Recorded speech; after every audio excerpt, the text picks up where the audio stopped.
Hari ini ya masih dengan PKK Desa Pon dan juga Dukcapil. Pentingnya pengurusan admin Duk ini sangat harus disegerakan. Jangan ditunda-tunda. Ini karena bisa membuat nanti terkendala satu urusan ya.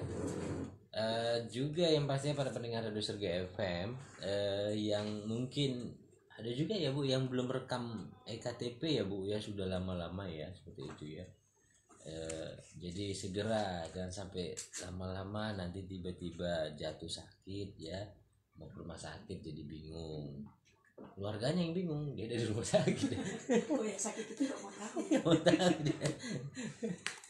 Jadi seperti itu. Jadi jangan malas-malas ya, semua gratis, datang saja ke Dukcapil. Dan nanti Dukcapil ini katanya dengar-dengar gosip ini mau pindah ya Bu ya. Iya bener ya. Jauh dah. Jauh nama ibu ini, aduh. Di Tuarang Ibu bekas kantor kita. Nanti diinfokan lebih lanjut. Mau pindah tuh kan. Tunggu tanggal tayangnya. Jangan dikasih Pak Budi, coba dikasih bersama. Jangan dikasih izin. Ya siapa nanti jadi jauh. Gimana lagi ya, nggak bisa di nanti pelayanan di Desa Pon ya kan Bu Pit? Oh iya, kan? nanti ada ekspansi. Iya. Jadi kita doakan aja. Dengan jarak yang begitu jauh mungkin karena untuk membantu masyarakat tidak terlalu jauh ke sana ya kan, bisa lah kita nanti mohonkan dari Desa Pon untuk pembuatan pelayanan mereka di situ. Ya mudah-mudahan aja nanti inovasi desa Silat 5 bisa kami kembangkan ke desa-desa yang lain. Iya. Pak Bud ya kan, mungkin Desa Pon bisa menjadi salah satu desa yang bisa masuk ke inovasi desa Silat kelima. Mantap. Yang penting desanya harus siap dulu. Ya, penting desanya harus siap dulu. Ya, karena memang Siap kemarin dari infrastrukturnya dan SDM-nya. ya bincang-bincang sama kepala desa. Kepala desa itu bisa nggak ya kalau Capil itu pengurusan pelayanan itu diturunkan ke desa. Memang itu bincang-bincangnya sih sudah lama. Ternyata sudah Ibu sampaikan tadi ada beberapa desa yang sudah diinovasikan ke situ. Ya mana tahu setelah nanti pindahnya catatan sipil tadi ke mana Bu? Perbaungan bisa di desa kita gitu. Terwujudlah mungkin impian kepala desa ini tadi. Tapi pun begitu Bu, kalaupun belum terlaksana bisa juga di kantor camat kan ada petugas. Iya kita. ada. Itu aja dimaksimalkan dulu. bukan berarti pindah repot, tidak juga ya. Enggak. Ya, juga. Jadi di sini nggak ada Dukcapil lah ya Bu ya, nanti tapi kecamatan Ada di Serampang. Di Kecamatan. Satu pertanyaan terakhir dari pendengar kita, ada Erina. Saya mau buat akte anak, tapi anaknya adalah anak dari pasangan suami istri yang nikah siri.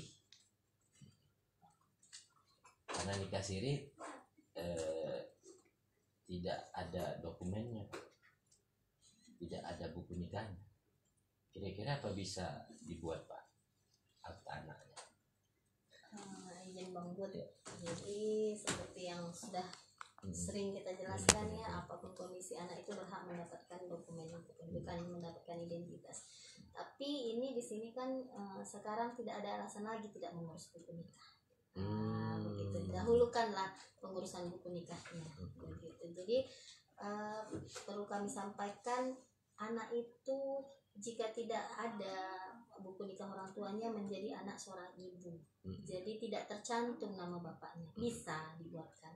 Jadi anak itu bisa kita buatkan di kakak gitu, bisa dia ditumpangkan di kakak neneknya misalnya jika orang tuanya belum memiliki satu kakak, tapi nanti akta kelahirannya menjadi akta anak seorang ibu, tidak tercantum nama bapaknya. Jadi untuk identitas anak yang jelas, yang lengkap, uruslah dulu buku nikahnya atau akta perkawinannya Bang Bud. Karena itu penting untuk identitas si anak. Bukan tidak boleh Bang Bud. Akta kelahiran itu ada 4 jenis. Akta kelahiran anak dari pasangan resmi, ayah dan ibunya tercantum namanya. Anak seorang ibu aja ada anak, ayah dan ibu dengan catatan. Nah, jadi kalau tadi orang tuanya memang menikah secara agama tapi sudah terlanjur satu kakak, misalnya kakak-kakak zaman dahulu, itu boleh dengan SPTJM pasangan suami istri.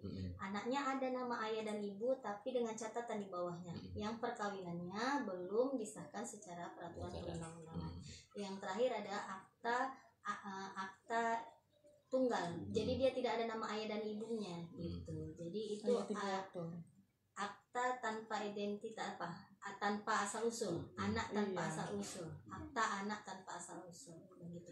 Tapi kan kasihan si anak tidak mendapatkan identitas lengkap dari kedua orang tuanya. Jadi saran kami bukan tidak memisahkan itu Bang Bud, bisa ada peraturan untuk membuatkan akta kelahiran si anak, tapi kalau boleh saran uruslah dulu akta perkawinannya, buku nikahnya, karena kan sekarang sama seperti Dukcapil, KUA kita kan sudah memudahkan semuanya ya Bang Bud, gitu, tidak ada alasan lagi tidak mengurus buku nikah gitu, gampang sekarang asal mau, asal dalam tidak melanggar hukum perkawinannya begitu ya.